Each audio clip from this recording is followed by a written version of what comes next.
Hello there. My name is Faithful Esther Abahomwangi, and I am the Education USA advisor at the U.S. Embassy here in Kigali. So today we'll be looking at the 5 steps to your study, focusing on the first step, which is research your options. Now, before I get into that, I would like to tell you a little bit more about Education USA. What is Education USA? So Education USA is a U.S. Department of State network that is in over 175 countries and territories, and with more than 430 student advising centers. Education USA promotes higher education to students all over the world by providing accurate, current, and comprehensive information on accredited post-secondary institutions in the US. Education USA is your official source to higher education in the US. So now that you know a little bit more about Education USA, let us get started. So the first thing that you want to talk about when it comes to researching your options are, there are a few questions you absolutely have to ask yourself. Some of the questions are, what is your why? What is your why? What is your motivation for wanting to study in the US? What is your best fit? What is a best fit? What do they mean by that? And how do you find your best fit university? And how can you find a school with your program of interest? Does it have your program of interest? Those are some of the questions that you have to ask yourself. You have to ask yourself, what is the cost of attending this university? Do they offer any financial aid opportunities? Is it going to be in my range of something I can afford? Those are other questions you have to consider. And lastly, we'll be looking at the location and diversity. So let us get started with your why.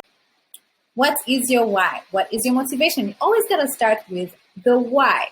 Why do you want to study in the US? So some of the most popular answers that students will give you of why they want to study in the US. One is the high quality of education in the US. Two, they'll mention that the US has some of the best institutions in the world. Three, they love the great academic learning environment, the ability to be able to explore best practical exposure as well. You get to do research with your professors, or you get to do internships while you're studying. So these are some of the different reasons that you tend to hear from students when you ask them, why do you want to study in the US? What is your motivation? So tell us yours. You have to ask yourself that same question. What is your why? What is your motivation for wanting to study in the US? And then next, we're going to look at your best fit university. How do you find your best fit? And what do they mean when they say your best fit? So your best fit is a university that fits you, your interests, your personality, whatever it is that you're interested in, not the other way around. So whenever you're looking for a university you want to go to study at, think of it as this university has to fit me, not I have to fit into their university. So how do you figure out what is your best fit university? Some of the things you have to ask are, do I prefer a public university or a private university? Now, a public university tends to be funded by the state, but a private university tends to be funded by the alumni or even a well-wishing donor who just likes that school. So ask yourself, do I want to study at a public university or at a private university? Do I want to study in a large university that can be even more than 50,000 students? Or do I want to study in a small college? That could be maybe just 2,000 students total. Which setting fits you best? Do you prefer to get lost in the crowd, or you prefer something smaller and intimate? Then you have to ask yourself, do I prefer a liberal arts college? What is a liberal arts college to begin with? A liberal arts college is where, one, you have the opportunity to take many other courses totally different from what your major is. So for example, maybe you're an engineering student or a computer science student, but you have an interest in the arts, in theater. You have the opportunity to also take a class in theater. Or you could be a theater major, but maybe you just have an interest in math. So you can do that.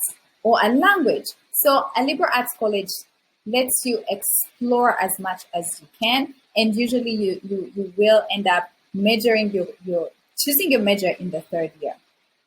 Now, or maybe you prefer a research university. You're interested in a specific research topic that you can't wait to start doing this research with your professor. So a research university would be your best fit in that case. Do you prefer a co-ed institution or a single-sex institution? Now, a co-ed institution, here you have both the male and the female attending the same university. However, in a same-sex institution, you either have all female or all male institutions.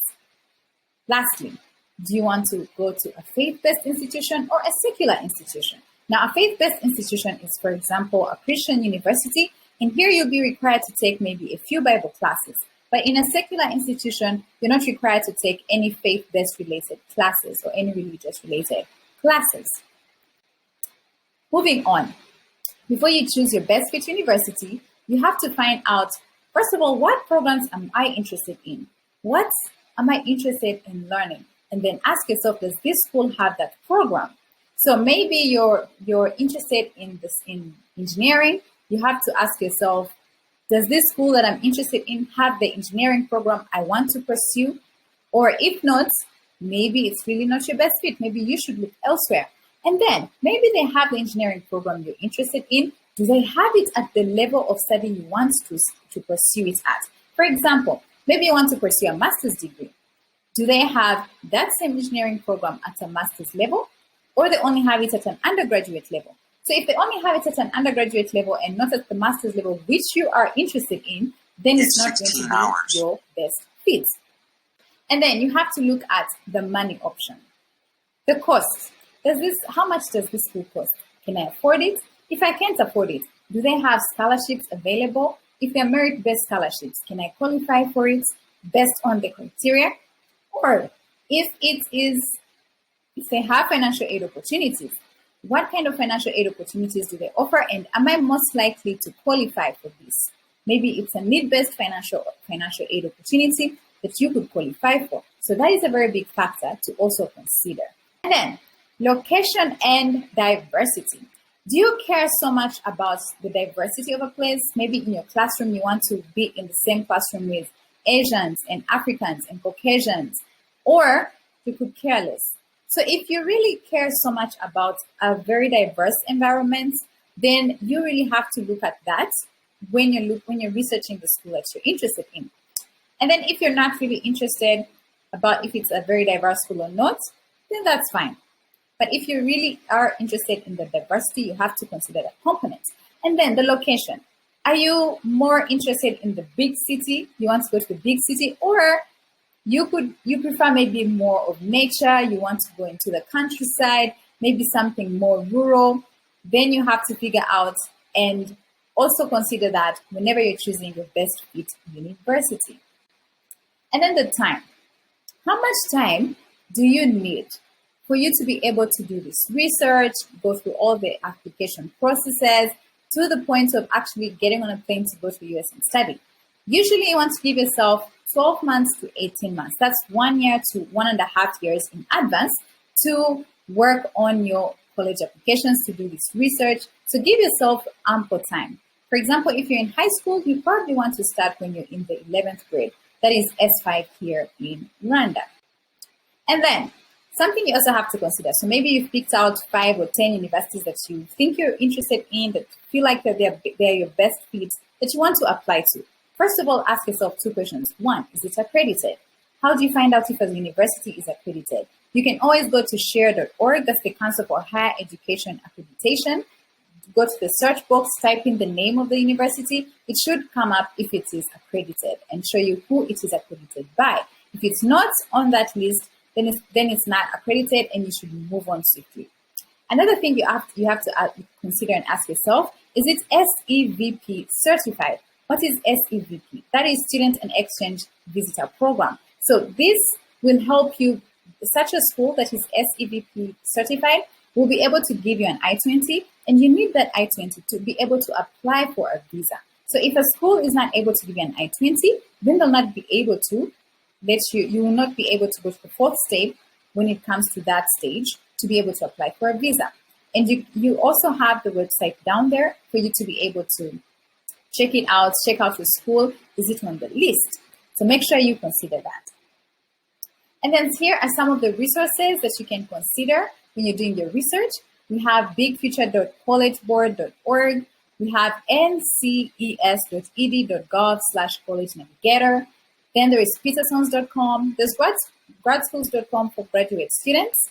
And then there's the princetonreview.com for also graduate students. So that's it for our presentation. Here, that is the first step that you have to consider among the 5 steps to US study. And the first step is research your options. And that is some of the things you have to consider when you're doing your research. That is my contact information. Once again, my name is Faithful Esther Bahomwangi, and you can reach us at Kigali at educationusa.org. That is our number, and you can visit the website as well. Thank you so much for stopping by and listening to this presentation. I look forward to your questions. Goodbye.